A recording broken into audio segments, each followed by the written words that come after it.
আসসালামু আলাইকুম আপুরা ভাইরা, কেমন আছো তোমরা? আমি আলহামদুলিল্লাহ ভালো। জীবনে ভালো মন্দ মিলিয়ে জীবন কাটাতে হবে। ভালো না থাকলে মন্দের বুঝতাম না, মন্দ না থাকলে ভালো বুঝতাম না।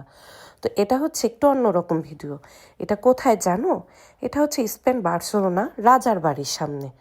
প্রত্যেক মহাদেশে রাজার একটি করে বাড়ি থাকে। এটাও বার্সেলোনায় তার একটি বাড়ি।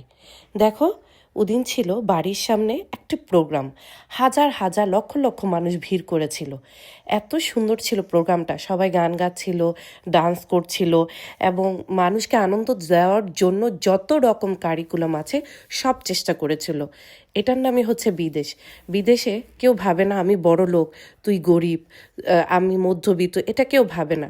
সবাই সবাই সমান, সবাই সবাইকে সেরকমই প্রাধান্য দেওয়া হয়।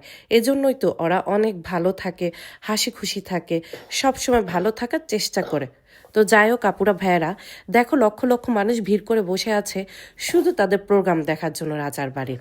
রাজা এটা অ্যারেঞ্জ করেছিল এবং বিদেশে রাজারাও কিন্তু অনেক ভালো হয়, অনেক মিশুক হয় এবং সবার সাথে খুব ভালো ব্যবহার করে। তুমি বুঝবেই না যে এটা রাজা না এটা প্রজা। আর আমাদের দেশের প্রেসিডেন্ট, প্রধানমন্ত্রী সামান্য একটা এলাকার চেয়ারম্যানের সাথে কথা বলতে গেলে বোঝা যায় উনি জানি কি হয়ে গেছে এমন। তো যাই হোক, এটা নিজের দেশ বলতে অনেক খারাপ লাগে, কিন্তু না বলে পারছি না। তারপরে যদি মানুষ চেঞ্জ হয়। এত সুন্দর লাগছে, দেখো ঝর্ণাগুলি, ঝর্ণাগুলি কি সুন্দর লাগছে না?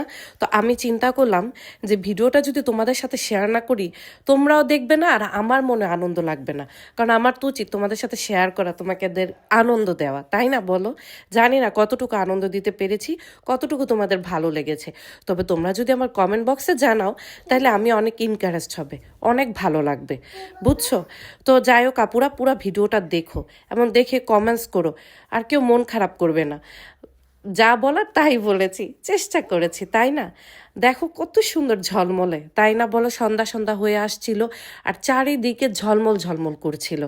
তো যাই হোক আপুরা ভাইয়েরা, তোমরা সবাই ভালো থেকো, সবাই ভালো চিন্তা করবে, ভালোভাবে চলার চেষ্টা করবে। আর আমার দেশটা যাতে অনেক উন্নত হয়, আমাদের দেশেও মানুষ যাতে গিয়ে বলতে পারে না এটা অনেক ভালো, এখানে কোনো ঝঞ্ঝাট নাই, মারামারি নাই, কিচ্ছু নাই, তাই না বলো আপুরা? নিজের দেশ তো নিজের দেশে, এই যে বিদেশ থাকি, বাংলাদেশে যাওয়ার জন্য মনটা পড়ে থাকে, থাকবেই তো। আমরা তো বাংলাদেশে, আমাদের বাচ্চারা নাইলে এই দেশে জন্মগ্রহণ করেছে, তো কি হয়েছে? আলহামদুলিল্লাহ।